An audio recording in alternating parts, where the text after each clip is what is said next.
안녕하세요, 펜쌤입니다. 오늘은 제가 다시 창업한다면 절대 하지 않을 6가지 솔직하게 말씀드리려고 해요. 이 영상을 보시는 예비 원장님들과 선생님들께서는 이런 실수를 꼭 피하시길 바랍니다.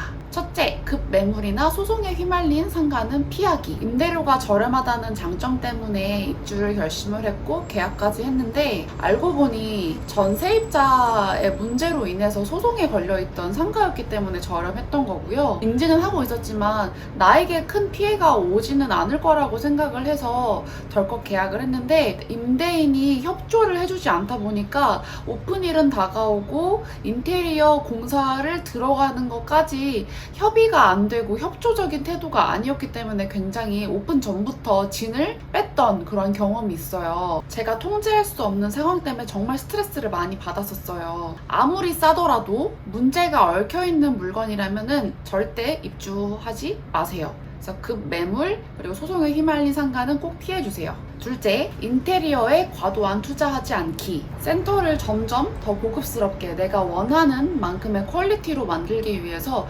비용이 점점 추가가 됐어요. 제 만족감은 커지겠지만 비용 회수는 어려워지는 거죠. 회원님의 만족도도 올라갔지만 센터 시설과 인테리어보다 중요한 거는 수업 퀄리티이기 때문에 지금 돌이켜보면 인테리어에 너무 많은 투자를 한 게 후회는 돼요. 인테리어는 깔끔하면 충분하고 셀프로 할 수 있는 부분은 셀프로 해서 인테리어 비용을 절감하는 걸 추천드릴게요. 인테리어 욕심은 곧 손익분기점을 높이고 부담만 커집니다. 셋째, 기구를 무조건 신품으로 사용을 하고 고가 브랜드로만 고집하지 않기. 처음엔 그래도 인투 기구 이상은 써야지 라는 고집이 있었어요. 그래서 모두 인투 신품 기구로 매입을 해서 센터를 꾸렸는데요. 돌이켜보면은 꼭 그렇게 신품 기구만 고집하지 않아도 됐겠다라는 생각이 들어요. 뭐 개인 레슨은 어쩔 수 없다 하더라도 그런 기구만큼은 인투보다 조금 더 아래의 브랜드를 선택했더라면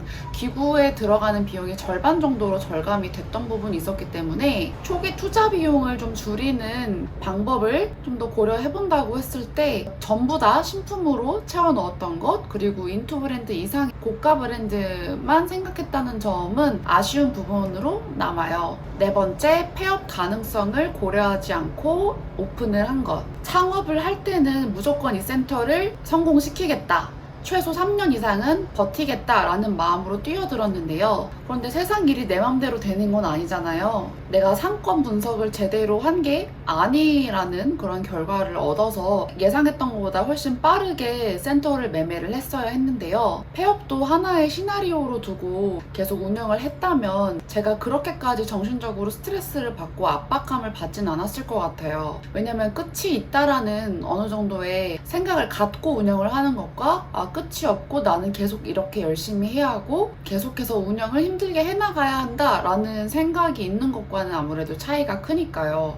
그래서 끝이 있다는 걸 전제하지 않고 계속해서 달리면서 운영을 했기 때문에 스스로 스트레스와 압박감을 좀 심하게 받았었어요. 그래서 다시 되돌아간다면 폐업과 매각을 어느 정도 전제하고 센터 오픈을 했을 것 같아요. 다섯 번째, 강사 채용은 신중하게 그리고 조급하지 않게, 급하지 않게 뽑기입니다. 센터를 오픈하고 3개월이 됐을 때 급하게 강사를 채용한 적이 있었어요. 그 결과 의사소통이 잘 되지 않는 선생님을 채용을 하게 됐고 결국 한 달 내로 해고를 통보를 하게 됩니다. 그 과정에서 회원님에게는 다시 저로 강사를 재배정해야 되는 불편함을 드리기도 했고 저 역시도 다시 새로운 강사를 뽑고 인수인계해야 되는 상황이 온 거죠. 처음부터 조금 더 시간을 두고 혼자 수업을 감당해야 하는 시간이 좀 더 있다 하더라도 천천히 그리고 급하지 않게 강사를 채용했다면은 시간과 비용을 이중으로 들이진 않았을 거예요. 마지막, 그룹 수업은 유연하게 운영하기. 그룹 수업 시간표를 너무 경직되게 운영했던 게 좀 후회가 돼요. 정해진 시간표는 쭉 이어나가야 한다라는 압박감과 지켜내야 한다라는 그런 스트레스가 심했는데요. 지금 돌이켜보면 한 달 단위로 시간과 수업 프로그램을 바꾸더라도 괜찮다는 사실을 몰랐었어요. 유연하게 운영했더라면 갑작스럽게 변동되는 회원의 수나 회원의 출결에 대응을 좀 더 쉽고 빠르게 할 수 있었을 텐데 하는 아쉬움이 남습니다.